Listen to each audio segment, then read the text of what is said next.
Hi everyone, I'm Airier, and today we're going to be looking more of Text Talks Battletech, the Amaris Civil War Part 2.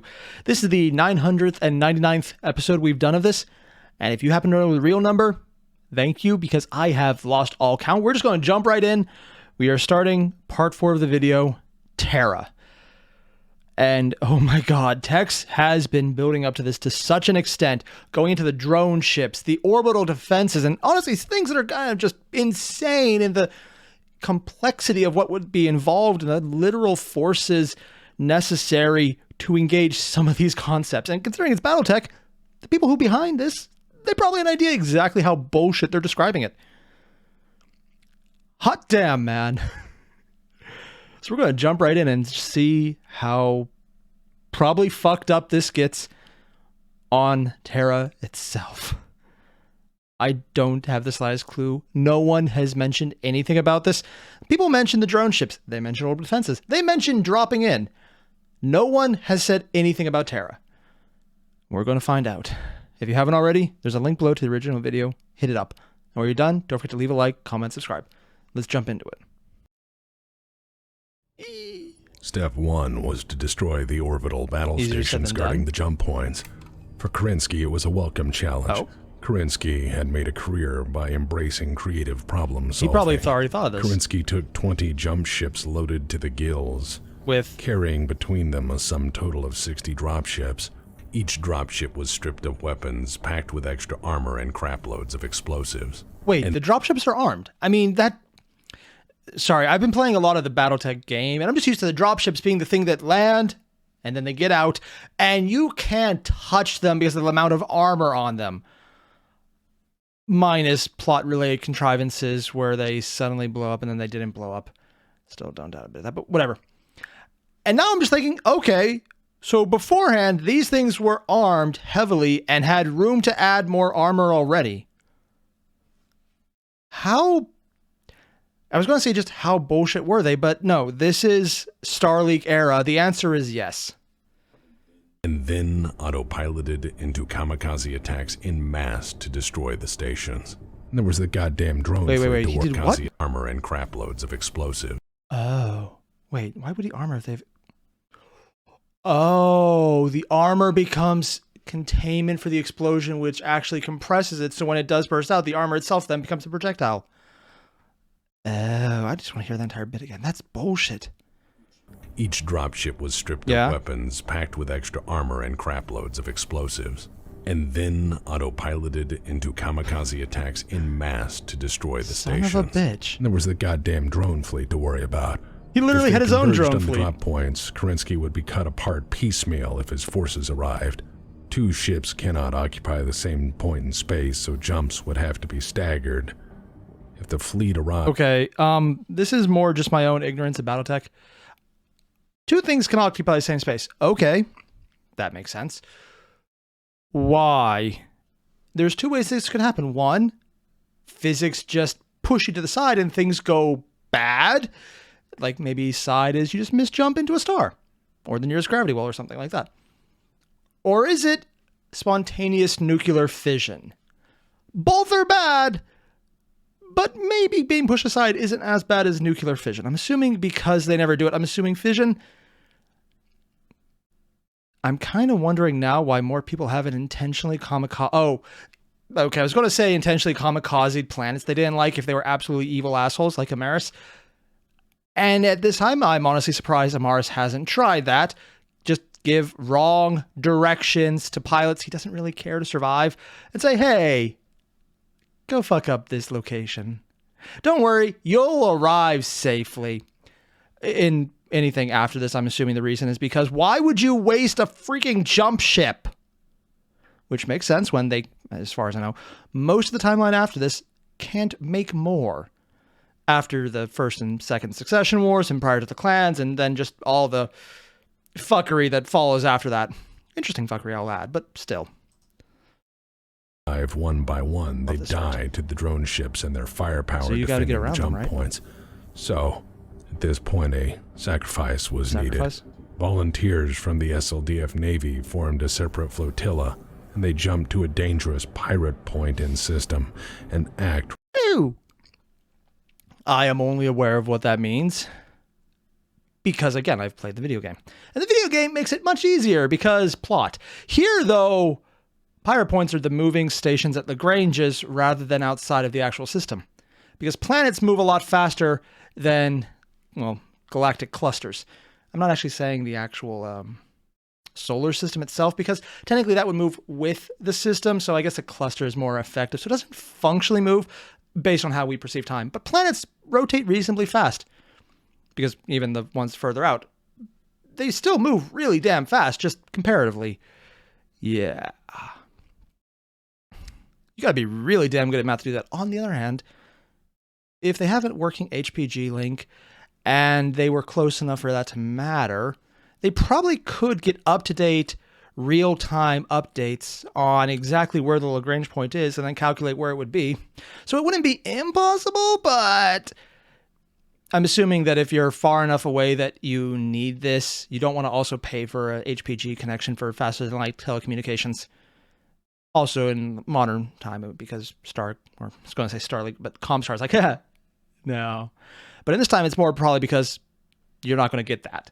I mean, again, here is an exception because there's no way on Mars would give it, but more peaceful times, maybe it'd be allowed, maybe not, I don't know. I mean, they wouldn't because of other reasons, but there's always reasons why it wouldn't for defense, but also at the same time, maybe as an emergency thing, it was actually something they could automate or just get really good math at.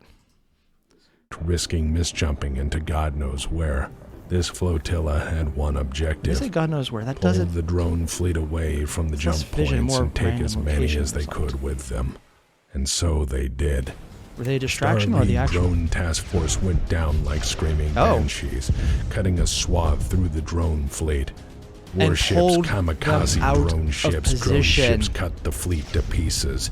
The Star League anti-drone task force hammered the drones at any range, ramming when weapons. I just want to take a second to appreciate this art.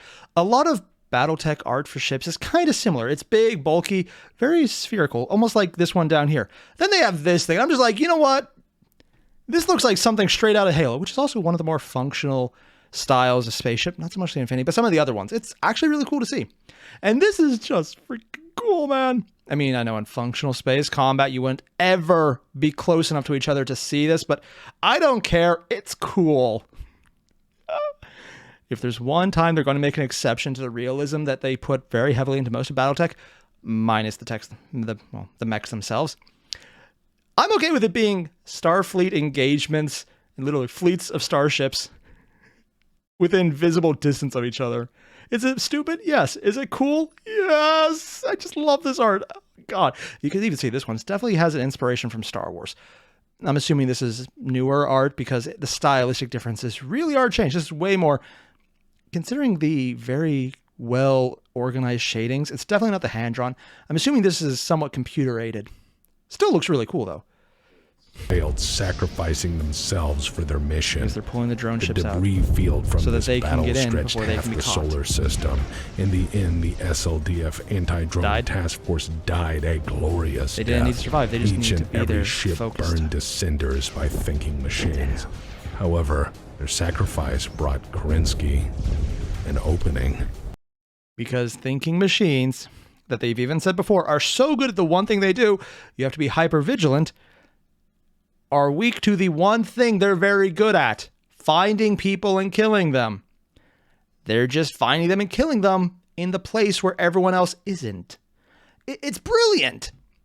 They're using the strength against them. It just costs an ungodly amount. And I'm kind of surprised Tex hasn't mentioned what percentage of this fleet is going to be involved here. Because at this point, while he's got a lot more concentration, he has new recruits, he's also been whittling down his forces, and he probably just lost a lot of really good pilots. God damn. I'm almost wondering if there's people who are restrained from doing this just because they need them to get to the freaking planet. I don't know, but at this point, I'm getting the distinct impression Kerensky's assuming everything ends here no matter what. Yeah. He might be right. Brave and mad crews had destroyed over 100 drone ships in a 2-day manic space battle. That's brave lads. 150 remain. There was, them. what, 250 With total? The jump points now clean, 932 warships converged from 8 separate staging worlds, and it's now battle. Brave lads, all of them. With the jump points now clean, 932 warships converged from Okay, maybe my hearing's bad. I literally cannot tell if he's saying 132 or 832. Both are terrifying numbers. One is a little more so. I wonder if there's just subtitles for this one section. With the jump points now clean, 932. 932! Wow, my hearing just sucks. And it's literally just right there, third time the charm. Also with dialogue, literally written on the screen. That is a lot. Ships converged from 8 separate staging worlds and began high-G maneuvers for Terra itself. High acceleration. This was insane. Are you able to jump while accelerating? Jump points are fixed and there are well-established safety protocols They're ignoring them all? to prevent people from landing on top of each Probably other. did. No one had ever before, and no one has ever since tried to jump a fleet this size into such a small area. But these were extraordinary times. Oh. He was talking about jumping a fleet, and I'm from 8 different points, so there's not initial cohesion of the location. So basically what he's doing is saying, we don't control the HPG network, because that's literally the place we're invading. We're going to just do this really damn well from 8 separate points, converging at one point at one time, because they said it was one jump. I'm assuming it was multiple jumps, but I thought they were just converging, and then he said, hey, just like, oh, so are they getting together from A place? No, because then it's like all these coming together during the jumps. The jumps are the connection point. That is crazy because they don't actually have the communications network. I'm assuming which is located on Terra, because there's no way Amaris would leave that kind of stuff visible. I'm assuming because he's been so good at fucking everything up in his retreat, I don't think he would leave this part unfucked. I could be wrong, though. Jump safeties were overridden and standard protocols thrown away. The order was for crews to jump as fast as possible, giving them 5 scant minutes to clear before the next group Minutes is a lot, but also at the same time, not nearly enough. Made a small speech before the throwdown. Oh, wow. And with that, it began.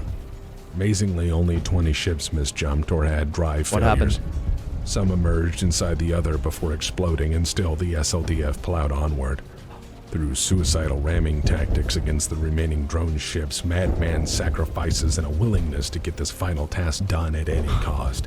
Through the loss of an enormous amount of lives, vessels, and time, Terra was finally open. Fuck, man. I was going on about how crazy it is, and I was expecting, even with all of that, they were going to suffer hundreds of casualties, maybe 2 at the conservative end. And then he said 20-ish. Like, what, 21?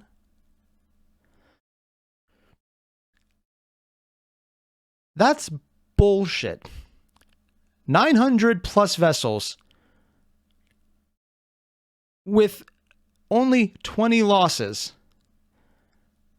That's not even 10%. That's barely... It's a fraction of their force, and it's, I guess, for the numbers they're going to need, a significant fraction, but also...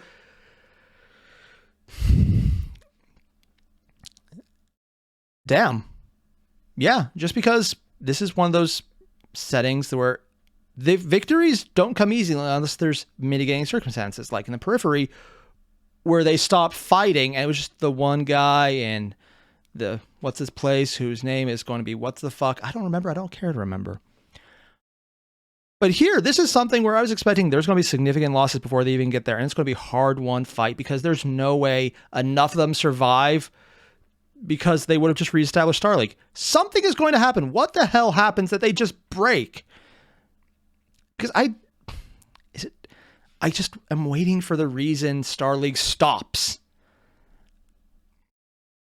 And it could easily just be the fact that they learn he's dead, and there's no way they're not going to just get involved in the next war. They're just getting out. But I feel like there's something else that has to happen. There's so many things that have led up to it. Also fucking Karita, but still, what the...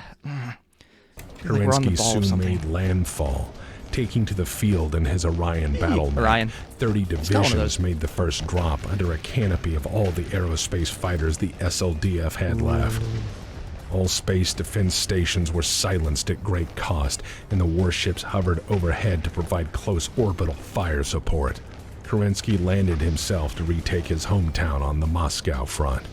And there, in the ruins of his beloved Moscow, he saw what the Rimworld's Republic military had made of once magnificent cities.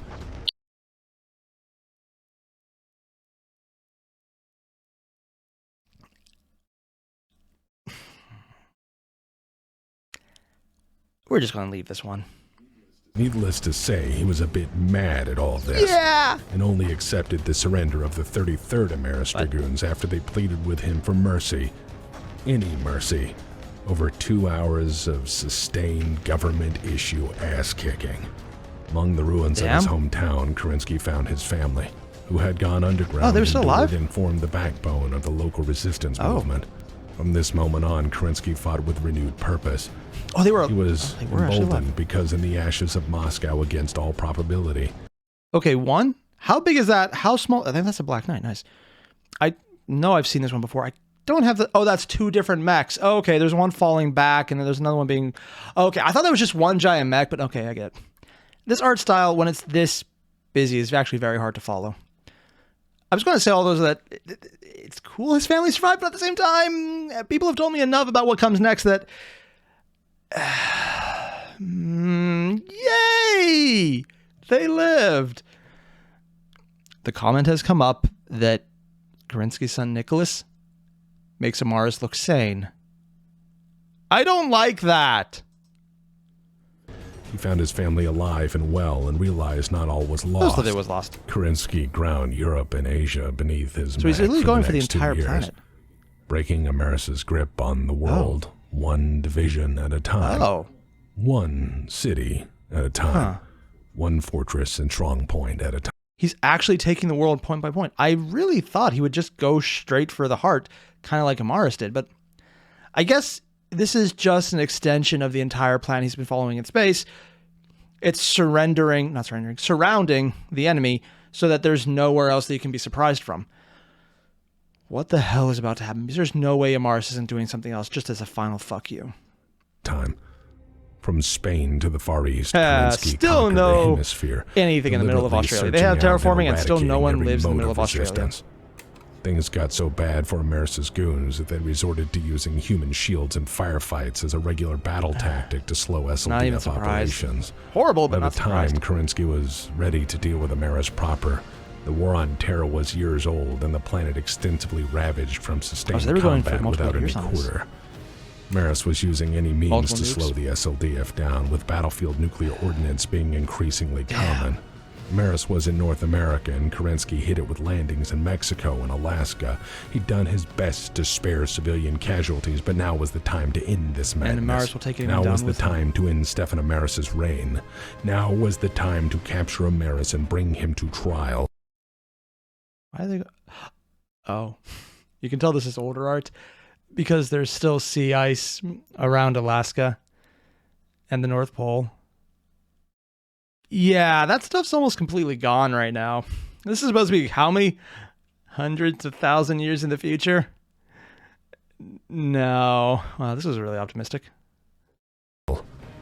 Enough had died. Unless they're finding in Antarctica. Kerensky took the lead himself. It should be noted that the defense of North America might have succeeded if it weren't for Amaris being a goofy bastard and utterly mad at this point. What? The SLDF was beat to hell, and Amaris's goons were fighting like mad bastards from... Wait, why is Canada completely... This is actually just something I'm kind of wondering about right now, but it almost looks like there's an ice sheet over Canada. Huh. Well, maybe that's why there's ice, because things actually did freeze again. That would imply there actually was another ice age. Cool. I guess in 1,000 years' time, that would be an entire possibility. Although usually they go on 10,000-year scales. Whatever. America might have succeeded if it weren't for Amaris being a goofy bastard and utterly mad at this point. The SLDF was beat to hell. What is he going to do? Like, there has to be something. Were fighting like mad bastards. I don't think anything else from extensively well-prepared defenses. Amaris insisted on taking control of the defenses. Oh my god, I love this art piece. Before, we've always seen him there in this scene in all of the various depictions of him, but we never saw everything literally falling apart and burning behind him. He's literally the art in Battletech equivalent of the "this is fine" guy. And I love that this is the image, and we now see context of it, of everything literally burning and falling apart around him, and he's just sitting there with, I'm assuming, his golden gun, very smug and satisfied. He's fucked in the head. And by the time the capital was surrounded, RimWorld's units were using mass suicide attacks to drive the enemy back at any cost. When Do they even have enough people for suicide attacks? You know what? Probably at this point they have more people than they do guns because everything else is lost. Yeah. And just a one aside I need to make. This is stupid. As someone who has a hard time typing without looking at the keys, stupid. For someone who could do it, yeah, maybe it makes perfect sense. But I don't like it, so I'm going to say it is stupid. Unity City fell, and the SLDF marched in, Amaris had fled. Oh, he actually ran. As the I fully expected him to do some kind SLDF of bullshit slowly nuclear approached strike. Amaris's last fortified holdings in North America, there was a Where did he pleasant fly surprise. While surrounding the last of Amaris's holdings on the Imperial City, SLDF patrols encountered a bare handful of hardened survivors. In heavy radiation gear and looking quite like mad wasteland warriors from the irradiated hellscape of cratered occupied Terra emerged. No. Between just tearing down the entire image of everything going on, just between that, the ruined image we have here, the almost Fallout-esque shadows, talking about emerging from this as hardened survivors, and the swelling music in the background, just listen to that for a second. Like, just listen to the music swell. Heavy radiation gear and looking quite like mad wasteland warriors from the irradiated. Right as emerging, and then right after that, it starts swelling into this big dramatic increase of music. I think I know exactly who's going to talk about, but I'm not entirely sure at the same time. I almost want to say he's going to find survivors of the BLACKWATCH.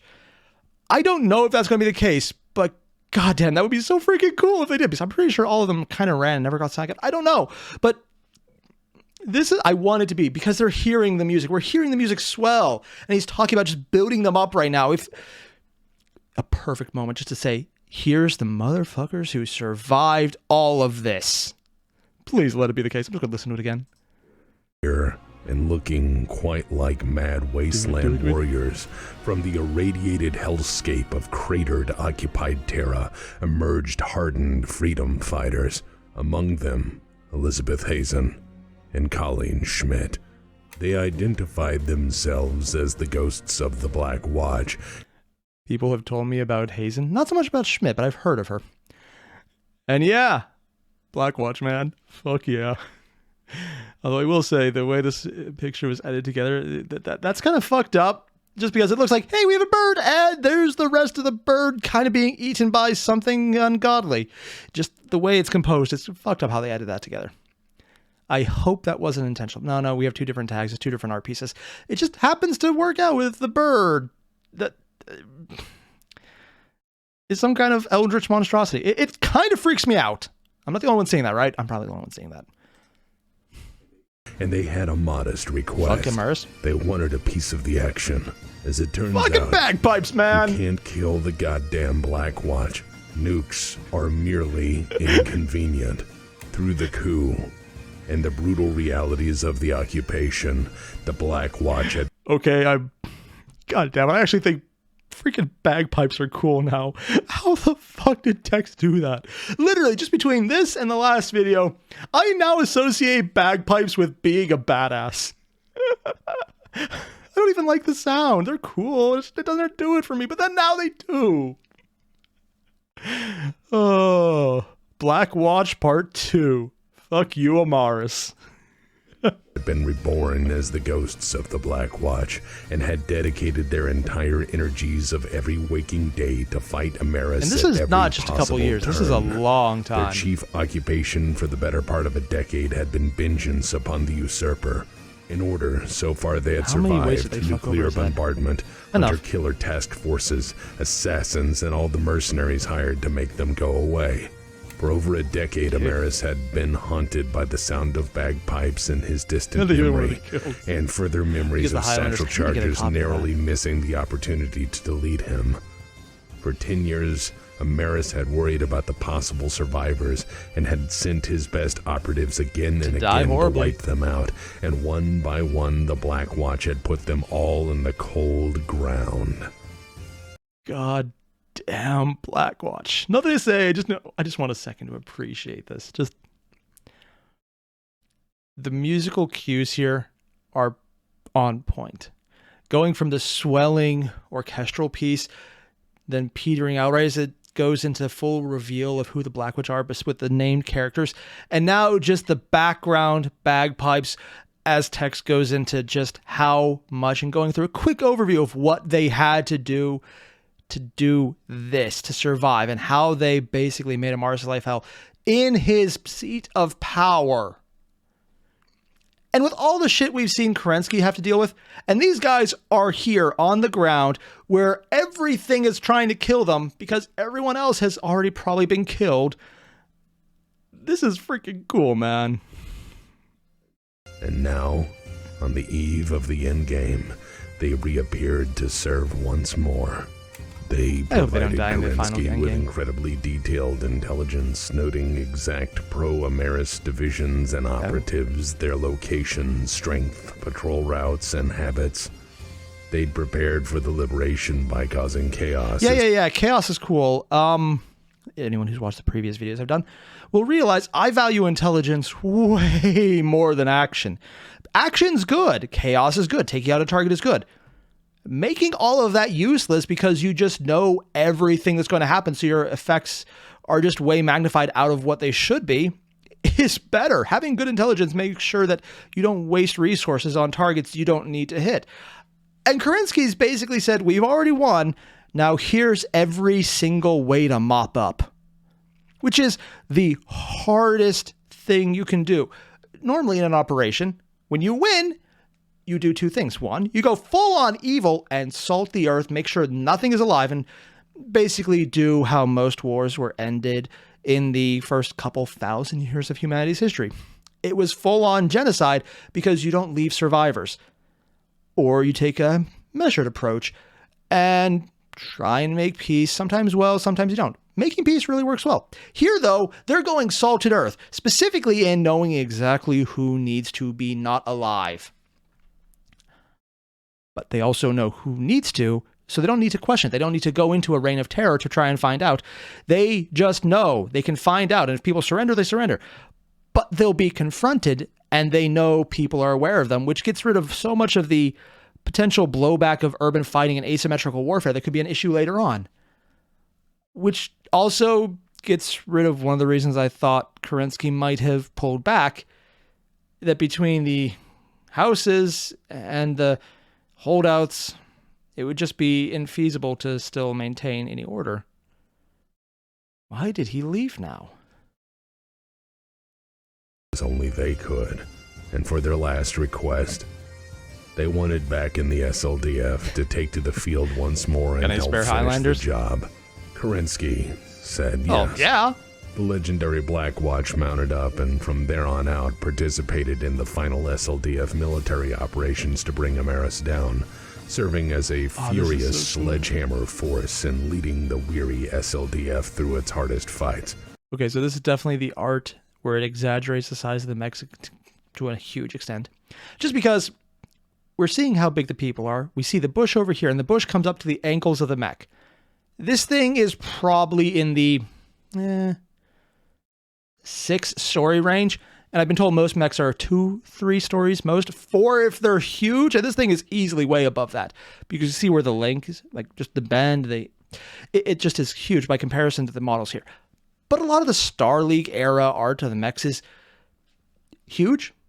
Like, this is one of the smaller depictions in the sense that bushes come up to its ankle as opposed to maybe the equivalent of toes.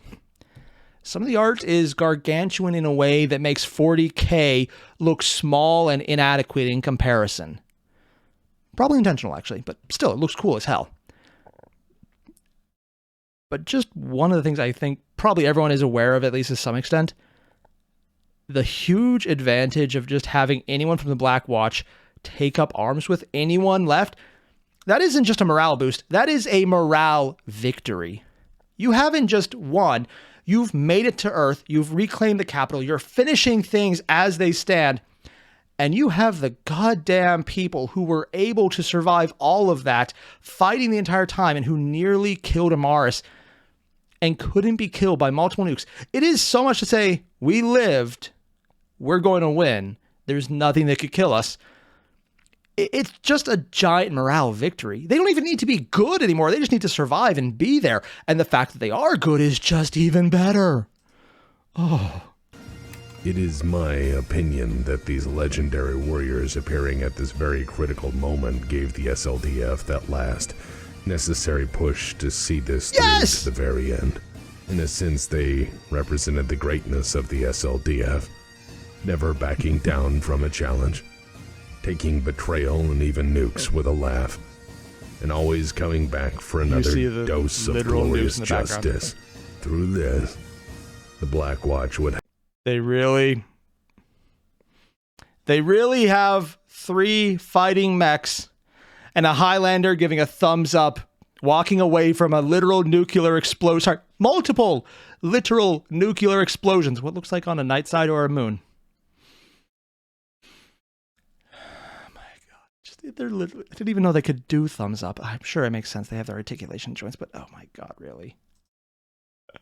Have their vengeance done. Oh, that's ridiculous. I love it. The only thing left was to take Amaris down. Part 5, Endgame. Going to be completely honest, I think Tex missed a horrible opportunity here. And while he did it, and he wouldn't want to spoil things before getting to the reveal, he could have called this the motherfucking Blackwatch Part 4. And it would have been perfectly accurate. Because, goddamn, it's the motherfucking Blackwatch, man. I almost want to start painting up my mechs, which I do have. I just haven't got around to painting because I'm incredibly lazy. In Blackwatch colors, and just say, oh no, we're just a random company of people who like these colors. Yeah. But then if anyone asks, I'm definitely painting him as the Blackwatch, which I will also never admit to because I'm incredibly shy in real life. And if anyone believes that, you've met me. Yeah. I'm very geeky and shy. It's a weird combination. Still though, you have no idea. Actually, you probably have a good idea. You watch the adrenaline rush going from, wait, the music's rising to, oh shit, I know what he's doing. Followed by, he did that thing. My wife has no idea why I started listening to bagpipe music when I'm reading a really cool story. I get to a fight scene. It's like, one sec, love, we're getting to a really epic fight scene. The story's getting really intense. I put on bagpipes. She has no idea. I can't be held accountable for that. I mean, I can, and I have, and I get a lot of weird looks, but honestly, I'm me. I get weird looks in general. It's just normal. I am very weird.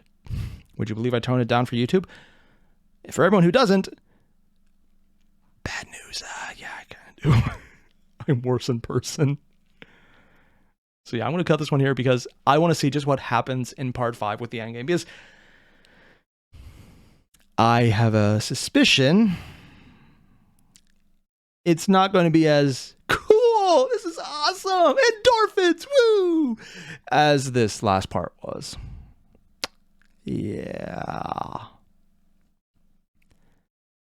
It just doesn't seem fucked up enough yet. And I've reached the point where fucked up enough yet is relative to Amaris still is alive, and I know something else has to happen. There has to be another shoe about to drop.